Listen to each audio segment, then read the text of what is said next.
7年前，我捡了个落魄的帅哥，砸尽一切资源，将他捧成了顶流偶像。他却和助理厮混在一起，用舆论将我踩在脚底。再睁开眼，我穿回了7年前即将捡到他的时候。这一次，面对他渴求的目光，我视若不见，转而点了点他身边同样落魄，但未来会成为影帝的清冷少年。你跟我走。我来剧组视察时，不少人在我身后议论，这就是投资老板的女儿吧？一看就是白富美。听说她想做经纪人，谁要是被她看中，今后就不愁资源了。怎么才能吸引她的注意呀？好着急，我面无表情地往前走，直到临近一处拐角，才放慢了脚步。3、2、1，我在心里默数。倒计时结束的那一刻，拐角另一侧冲出一道人影，慌乱地撞到我身上。我一个趔趄，站立不稳，却被一双有力的手扶住。对不起，有没有撞疼你？温柔的男声充满关切。我一抬头，就看见了一张阳光帅气的脸，正专注地凝视着我。果然，这一幕来了。上一世，席峰也是这样，在我来剧组视察时，从拐角冲出撞上了我。近距离的接触，让我注意到她俊美的容貌，细致如白瓷的肌肤，樱花瓣般的嘴唇，是时下少女们最喜欢的小鲜肉类型。后来，席峰成了我签下的第一个艺人，又在之后成了我的恋人。我砸尽一切资源，用7年时间将席峰捧成了顶流偶像，换来的却是席峰的背叛。他不光出轨了年轻的女助理，还在我最困难时用舆论将我踩在脚底。而眼下的场景就跟上一世我们初遇时一模一样。可我不愿重蹈覆辙，我将胳膊从席峰手中抽出，看也不看他一眼，只冷冷对剧组的工作人员说：“你们剧组的秩序一直都这么差吗？”席峰一愣，表情顿时僵了。我皱着眉表达不满，撞到我是小事，万一撞到了设备，误了工期，谁来承担损失？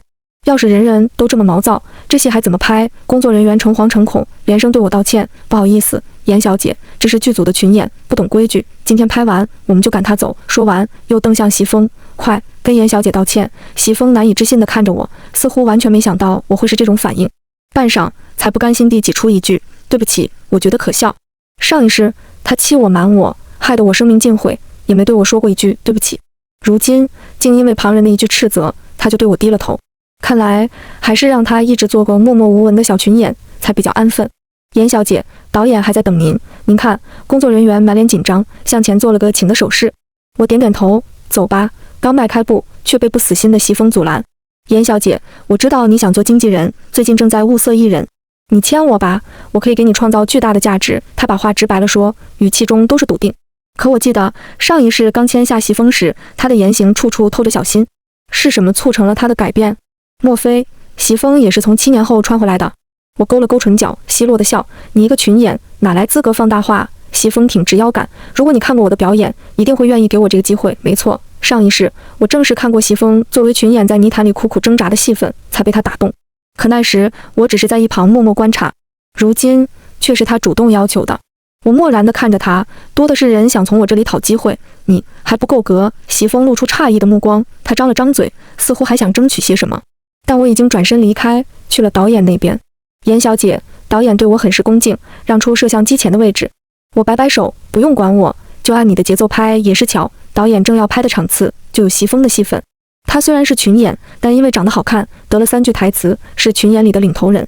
觉察到我的视线，席峰演得更卖力了，我却懒得看他，反倒被席峰身后的一个男人吸引了目光。那男人没有台词，可他幽深的眼睛就像一望无际的海面上倒映的月光，只一眼就能拉人跌入暗夜的薄雾中。挣扎在泥潭中的这场戏，他没有像席峰一样哭嚎着表达，而是通过微微站立的身体、精准的面部控制，勾勒出一个对命运无限不甘与向往的形象。不愧是未来的影帝玉成浩，哪怕他此时只是个群演，也已经表现出摄人心魄的演技。只可惜上一世他拿了影帝后，就因为抑郁症跳楼自杀，逐渐被人遗忘。我也是看了好一会儿，才把他和记忆中的模样对上号。没想到重来一世，居然会在这里遇见。过了，随着导演这一声喊，泥潭里的群演们纷纷重新站起来。席峰的动作尤其迅速，迫不及待抹掉脸上的污泥，期待地看向我。我只淡淡扫了他一眼，开口问导演：“这批群演还有别的戏份吗？”没了。导演听出我的言外之意，严小姐有看上的人。我笑着点点头，的确有一个。此话一出，剧组的人纷纷交头接耳，都知道我是投资人的独生女，身家不菲。我看中的人，不说飞黄腾达，起码是资源无忧。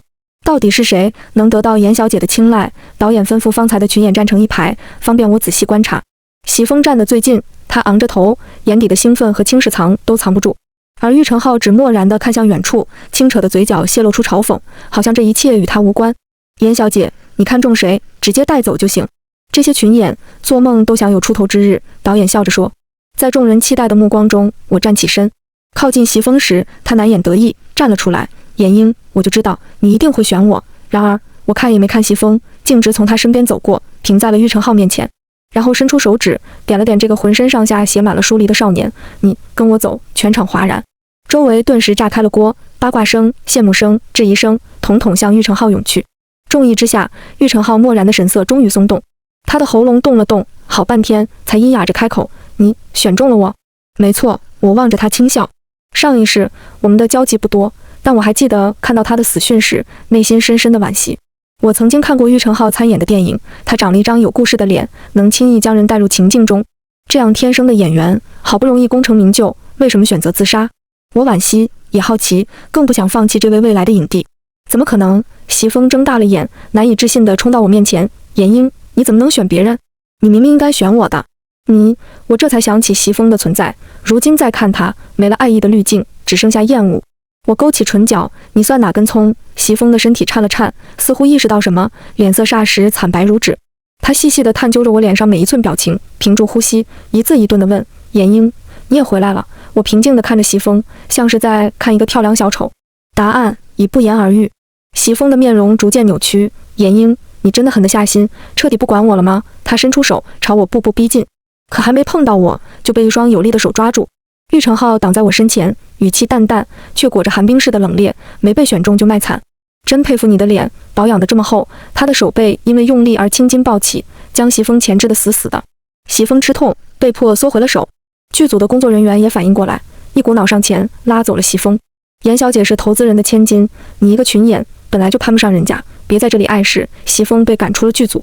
临走前，他眼中充斥着恨意，回头狠狠看了我一眼，但我已经不在乎了。而玉成浩还留在原地，悄悄打量着我。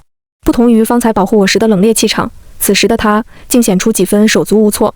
去换身衣服，跟我走。我对玉成浩抬了抬下巴，示意我在车边等他。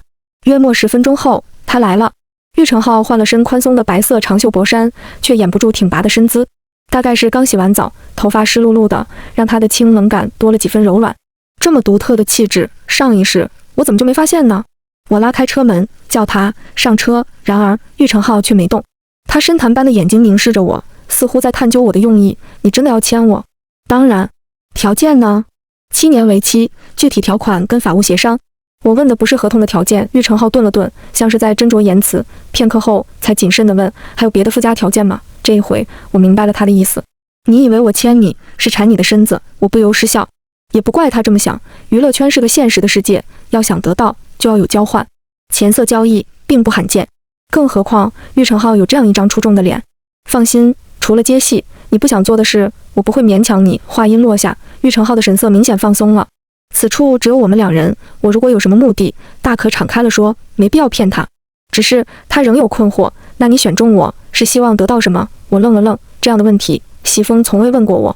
他只会用各种方式向我索要资源，强调他想得到什么。可眼前的少年却更关心我的需求，别人给予的善意还未真切付出，他便想着如何回报。我心下一软，抬头看向他的眼睛，认真道：你好好演戏，好好活着就行了。玉成浩一怔，大概没想到我的答案如此简单。半晌，他终于舒开眉目，露出了见面以来的第一个笑容，那就一言为定，我的经纪人。玉成浩和我签下了7年的合约。签约后，我给他的第一个资源是一部小成本校园剧的男主，这是前世我给席峰的资源，他凭借此剧打开知名度，有了校园男神的称号。成本虽小，却是暑期档冲出的一匹黑马，带飞了几位主演。尤其是男主清冷深情，从人设上来看，玉成浩甚至比席峰更为贴合。对此，玉成浩有些诧异，一来就让我演男主，不怕我搞砸了？你应对这个角色绰绰有余。我笑了笑，这只是一个开始，你的舞台还在更高处。玉成浩骤然抬眼，目光如同黑夜里两簇小小的火苗，竟有了灼烫之意。过了好一会儿，他才郑重回应：好，我不会让你失望，我们紧锣密鼓地准备开机前的事宜。却没想到，就在开机当天，这部剧的男二换成了席峰。严小姐，我们都知道您父亲是这部剧最大的投资人，但秦磊女士是第二大投资人，这个男二就是她要求换的。制片人如此向我解释，我一听就明白了其中的来龙去脉。秦磊是个40出头的富婆，上一世席峰小有名气时，秦磊就向她抛出了橄榄枝。席峰曾把这事儿当作笑话讲给我听，他说我有英英这么漂亮又贵气的女朋友，怎么可能看得上那个老女人？没想到这一世被我拒绝后，他居然主动找上了秦磊，想必是付出了一些东西，才换得了男二这个角色，真让人恶心。然而此时已经开机，如果临场换人，亏钱是小，怕的是席峰借舆论卖惨，把脏水倒在郁成浩身上。更何况秦磊和我爸有过合作，没必要为了席峰得罪他。我按下心中翻涌的情绪，陪郁成浩前往片场。刚下车，郁成浩就被导演叫走了，我干脆独自在拍摄现场乱逛。突然肩膀被人从后面拍了一下，这么快就回，我转过身，话语戛然而止。席峰微笑着看我，晃了晃手中的奶茶。我的脸色冷下来，有事？我给剧组所有人买了奶茶，这一份是给你的，我记得你最爱喝草莓口味。他将奶茶递给我，我没接，他又锲而不舍地用吸管插上，直接对到我嘴边，尝尝吧，你以前最爱喝这个牌子，7年后都没有了。我忍无可忍，直接把奶茶打翻。席峰，别惹我，我看见你就恶心。席峰却不恼，他蹲下身，将奶茶捡起来扔进垃圾桶，用一种近乎宠溺的语气说，严英，你还是这么任性，一定是为了气我才签了别人，对不对？我呵呵一笑，席峰，你还是这么自恋，以为卖身给秦磊就能红。话音落下，席峰的脸色不由发白，但他很快镇定下来，厚着脸皮狡辩，都是因为你不签我，我才被迫求助别人。严英，我知道你还在生我的气，但那都是上一世的事情了，我们重新开始不好吗？我心里最爱的始终只有你。这话说的仿佛他委身于富婆，是我按着他的屁股逼着他干的，真不要脸。席峰，你最爱的始终只有你自己，你来找我说了这么多虚情假意的话，不就是想让我把男主给你演吗？我毫不客气地拆穿他的伪装，轻蔑地抬起眼。我之前还以为那个小助理是你的真爱，没想到这回小助理还没出现，你又傍上富婆。你要怎么作践自己我管不了，但你要是再纠缠我，我让你连男二都演不成。说完我转身就走，可席峰却气急败坏地提高了声调，你以为郁成浩就是什么好人吗？你知道他的底细吗？我告诉你，他是强奸犯的儿子，他爸强奸了他妈，坐牢的时候病死了，他妈迫于身体原因生下了他，却恨不得掐死他，连看他一眼都觉得恶心。在这种环境下成长起来的人，心里早就扭曲了，更何况他带着犯罪的基因。我停下脚步，转过身，冷冷地看着他。席峰被我的目光逼得一滞，不由放缓了言语，严英，郁成浩他就是个短命鬼，迟早会自杀，你签了他，最后肯定竹篮打水一场空，还不如不等他说完，我一脚朝他的肚子踹了过去。席峰踉跄着跌坐在地上，不可思议地看向我，严英，你居然踹我！我的嘴角挂着笑意，声音却恶狠狠的，我的人轮不到你指手画脚，你要是还拎不清，别说踹你了，我能踩在你背上。席峰眼中尽是惊诧，大概直到这时，他才从企图挽回我的幻想中清醒过来。从前我大概爱惨了他，以至于让他以为无论怎么对待我，只要他招招手，我就会回头。但我早已不再是从前的我，经历了爱情背叛、事业夭折、舆论围攻，我已不会再轻易相信任何人，更何况是伤我最重的席峰。这回，席峰终于认清了现实，缓缓站起身，狼狈地离开了。而我转过头，却看见不远处，郁成浩站在深秋枯萎的梧桐树下，面色惨然，如同一片凋零的叶。我的心脏一阵抽疼。之前我只以为郁成浩是遇到什么事才跳楼，觉得只要改变了他的人生轨迹，跳楼就不会发生，却没想到他竟有这样千疮百孔的身世。我向郁成浩走去，看着他安静站在阴影里的模样，突然生出一种冲动，我想抱抱他。可在我伸出手之前，郁成浩却先开了口，之前没有告诉你，是怕你远离，现在你都知道了。如果想解约，我同意。他的声音低哑疲倦，落在身侧的手紧握着，指节发白。我问，解约？谁说要解约了？郁成浩愕然抬头，你不介意？我是你的经纪人，必须对你负责。我边琢磨边说，这些事席峰能查到，说明别人也能查到，需要尽快给你造一个更干净的履历。郁成浩暗淡的眼中生出两簇光，但身体仍是僵硬的。我继续让他宽心，当然这并不是说你的经历不光彩，相反，你能在这样的环境中成长起来，说明你拥有比常人更坚韧的力量，更值得被尊重。给你造一个全新的履历，只是为了避免你承受更多非议，明白吗？郁成浩却不答，只是静静地看着我，眼眶越来越红。这么盯着我干什么？我脸上有东西，我想要摸摸脸，下一秒却被拉入一个宽阔有力的怀抱。这个拥抱重得让人肋骨都发疼，但我还是伸出手，安抚地拍了拍他的背。想说的只是简单的2个字，我在。谢谢你，英英。玉成浩在我耳边轻声说。我纠正他，你该叫我老板。玉成浩没应声。我又嘱咐，这是你的第1部男主戏，好好演，别惹事，让我赚得盆满钵满才是正道。就算之后席风挑衅你，你也别搭理他，能做到吗？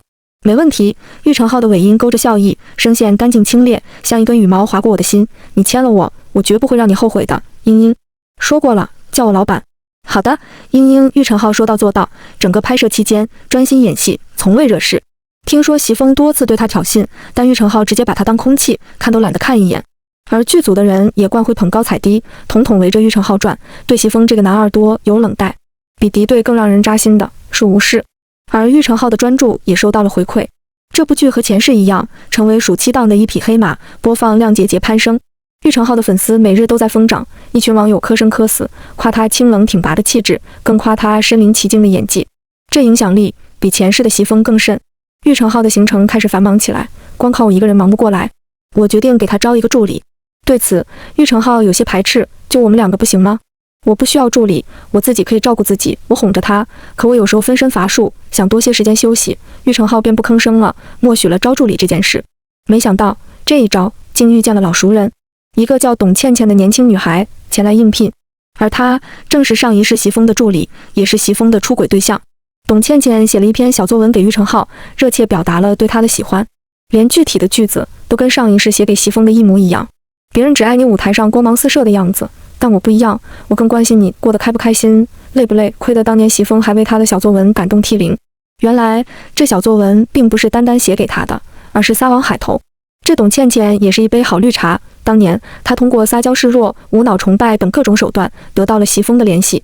2人瞒着我双宿双飞，暗通款曲，却又舍不得我提供的资源，只得做一对见不得人的苦命鸳鸯。直到我爸的公司出现重大投资失误，宣布破产，董倩倩立刻说服席风踢掉我，从我们共同成立的影视公司撤出。这一招釜底抽薪，几乎让我陷入绝境。而席风为了得一个好名声，将所有脏水泼在我身上。此时已人财两空的我根本无力回击，只得承受席风粉丝对我的无理谩骂，所有生活全盘失序。可以说上一世我跌落谷底，跟董倩倩脱不了关系。即便这一世我已经提前参与到我爸公司的投资事务中，能够避免重大失误，但董倩倩的出现还是让我心中难安。不知道玉成浩对她会是什么态度，我悄悄来到面试室外。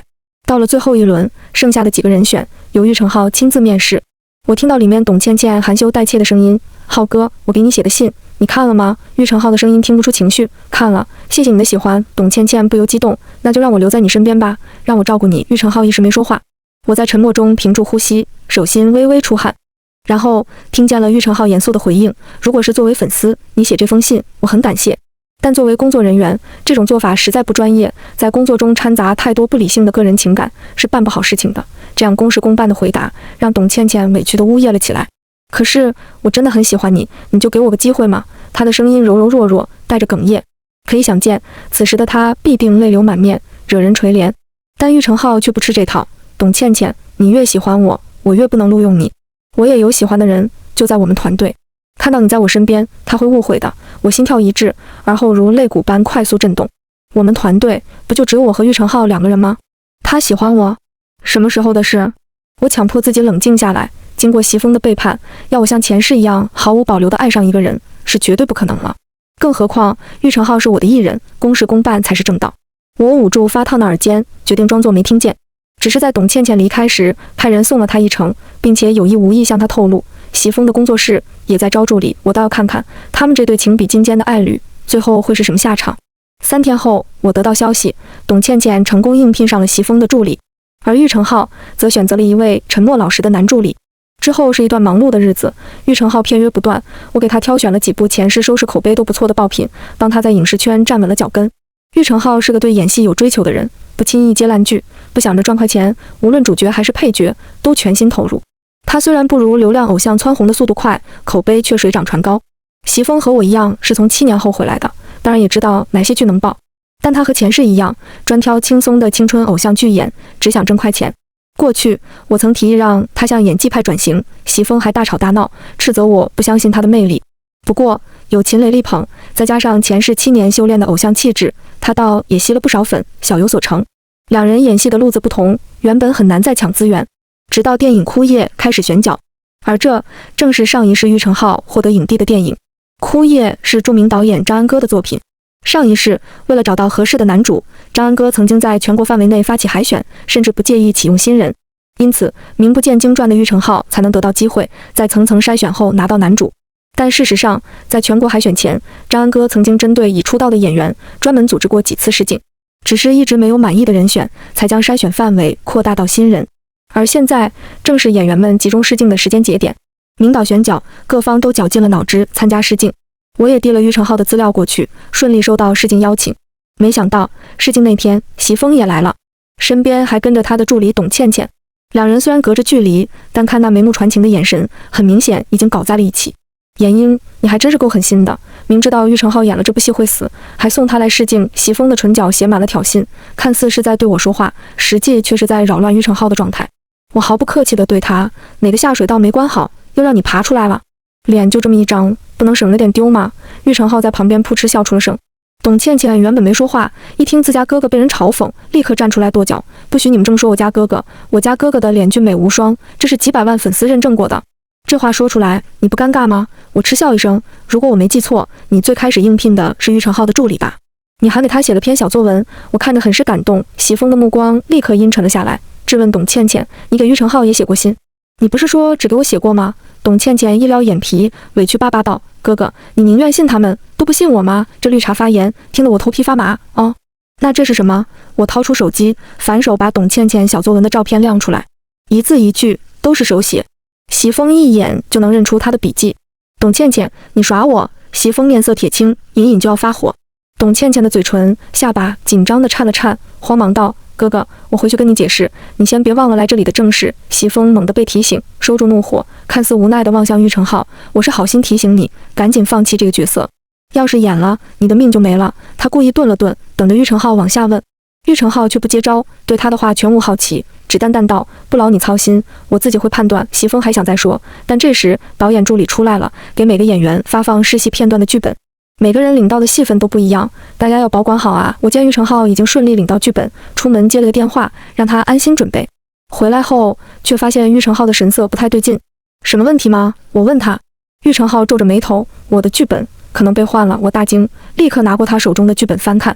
上一世我看过哭夜的电影，对里面的台词有些印象，因此很轻易就辨认出这根本不是哭夜的台词，而是一段烂俗的喜剧。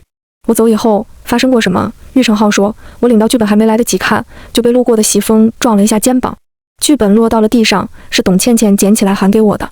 你的意思是董倩倩换掉了你的剧本？我愤然起身，那就找她拿回来。玉成浩拉住我，冷静道，我之前已经问过了，他们不承认，更何况每个人的剧本内容都不一样，没法下断言。那就让导演助理再给你发一份。不行，张安哥导演最注重演戏的态度，刚发了剧本就搞错，第一印象肯定很差，演得再好也掰不回来。那怎么办？你都没看过剧本，演什么？我不由替玉成浩着急，本以为上一世他当选过哭夜的男主，这一世也不会有问题，没想到席峰和董倩倩阴魂不散，居然搞出了这种事。然而不等玉成浩回答，就听导演助理过来叫人，第一个试镜的玉成浩过来。我急得额头冒汗，这么快？放心，玉成浩捏捏我的手，安抚道，我有办法。玉成浩进了试镜间，我想不通，压根没看过正确剧本的他能有什么办法？总不至于开口胡编吧？又或者试镜的剧本本来就不是哭夜，导演想通过烂俗喜剧筛选人？我心存侥幸，暗中祈祷，可席峰却不让我安宁。他走到我身边，勾起嘴角道，闫英，你看上去好像很紧张啊，玉成浩没准备好吗？我看他刚刚都没怎么看剧本，是不是提前放弃了？真是可惜了，哭夜这么好的本子，光看片段我都觉得感动，玉成浩怎么能看都不看呢？我身形一僵，这么说来，试镜的内容真的是哭夜。我的那丝侥幸彻底烟消云散。席峰，我强忍着怒意看他，你一直执着于青春偶像剧，怎么会对哭夜这种文艺片感兴趣？是故意想来捣乱吧？席峰笑了，小人得志一般。对呀，哪怕我演不了，我也不会让玉成浩得逞。你当初选他，不就是因为他是未来的影帝吗？现在他错过了这部戏，已经没了这个头衔，你的选择还有什么意义？其险恶用心，昭然若揭。剧本必定是他和董倩倩换的，没跑了。我冷笑一声，玉成浩不是你，他的影帝靠的不是偶然，而是实力。就算没有哭夜，也会有别的戏。更何况你凭什么就认为他已经错过了枯叶呢？话音落下，试镜间的大门打开，出来的却不是试镜结束的玉成浩，而是导演助理。各位演员，久等了，有个消息要告知大家，导演助理提高了声调，带着歉意与欣喜说，张安哥导演表示他已经找到了他心目中的男主，其他人都不必再看了。各位演员可以自行返程，给大家造成的不便非常抱歉。此话一出，周围顿时炸开了锅。后面的看都不看了，不会有什么内幕吧？你说谁被选中了？哦，玉成浩，他确实是个实力派，以张安哥导演的地位，根本不屑搞什么内幕，他自己有充分的话语权。天，这得演得多好，才能让导演直接拍板？席峰和董倩倩方才还耀武扬威的脸色，顿时惨白如纸。我笑得合不拢嘴，在人群的议论声中，感到了切身的骄傲。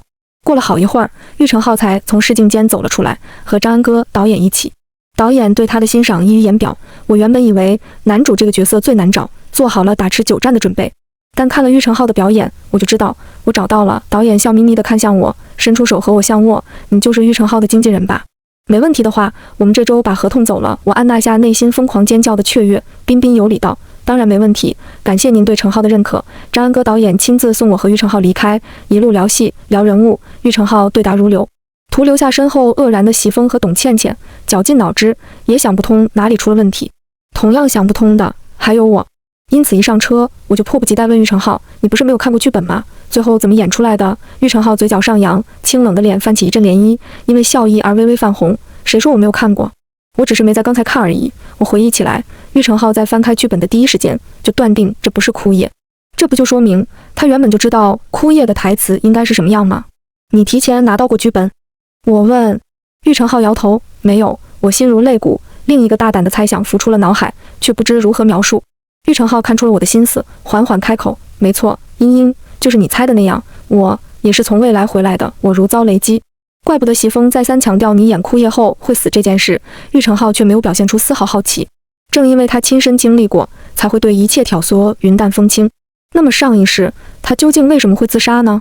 玉成浩深深吸了口气，声音缓缓坠入往事的深渊。我的身世，之前你已经从席峰那里听说了。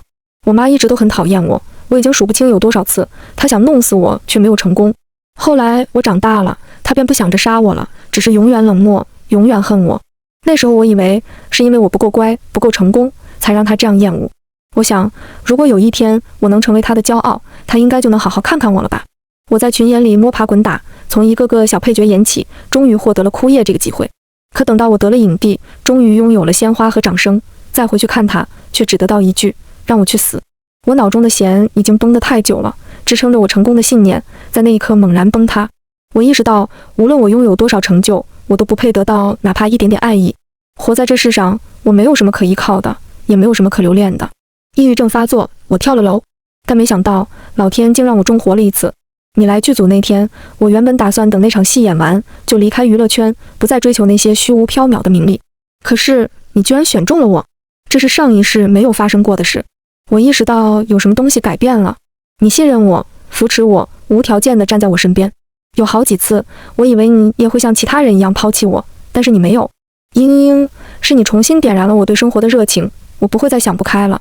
有你在的人间，我怎么舍得走？我心潮翻涌，他的一字一句也触动着我内心的创痛。被人信任以及给予别人信任是一件多美好的事。我曾以为老天让我重来一次是为了纠正错误，重回正轨，眼下才明白，重生是为了让我一片一片捡起破碎的自己，拼成完整的样子，在脱胎换骨的新生中学会珍视自己。对我，对玉成浩都是如此。茵茵，我有一个请求。玉成浩突然说。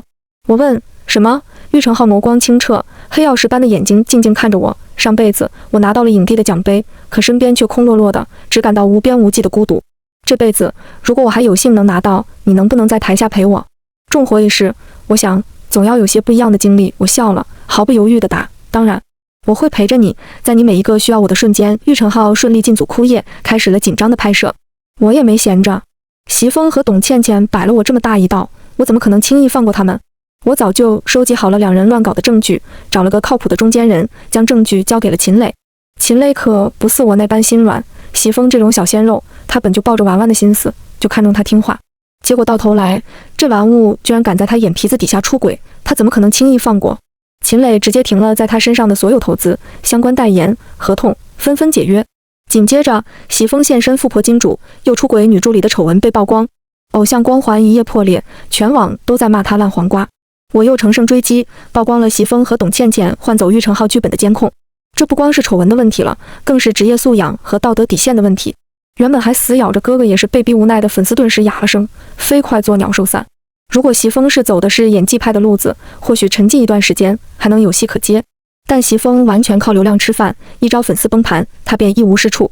后来听说喜峰和董倩倩这对真爱也分手了，我丝毫没有感到意外。像喜峰这样的人，落魄时想要靠女人上位，上了位又想要得到弱者的崇拜，永远无法得到满足。当他跌入谷底，董倩倩的撒娇与崇拜变成了累赘。他此时需要的是一个金主，可是他如今的名声，大概是再也找不到一个心甘情愿的金主了。严总，喜峰又来了，希望能和您见上一面。下属告诉我。我站在落地窗前，看着楼下那个落魄而憔悴的身影，面无表情道：不见。无论他来多少次，我都不会见。他想说什么，我用脚趾头想也知道。要是他再敢厚着脸皮来，直接让保安插出去就行。下属得了令，立刻下楼驱赶喜峰。喜峰不肯走，两个保安便架着他，做事要报警。围观群众指指点点，喜峰最终还是妥协了，狼狈离开。这之后，他再也没来过，在娱乐圈销声匿迹。落地窗外的风景终于干净了。冬去春来，枯叶顺利上映了。虽然是文艺片，但有张安歌导演作为招牌，枯叶的票房不俗。而且随着口碑发酵，票房节节攀升，大获成功。看过电影的人都对玉成浩的表演印象深刻，他身上那种破碎感与力量感的结合，令人心醉神迷，难以自拔。枯叶让玉成浩人气飞涨，但他并未因此沉沦，依然像过去一样看书饮茶，简单生活。只是黏我的频率变得越来越高了。现在那么多人喜欢我，我自己更要规矩多一点，防范多一点，免得因不开心没有通告时，他喜欢来我家干活、聊天、看电影，或者两个人什么也不说，只静静待着，就身心愉悦。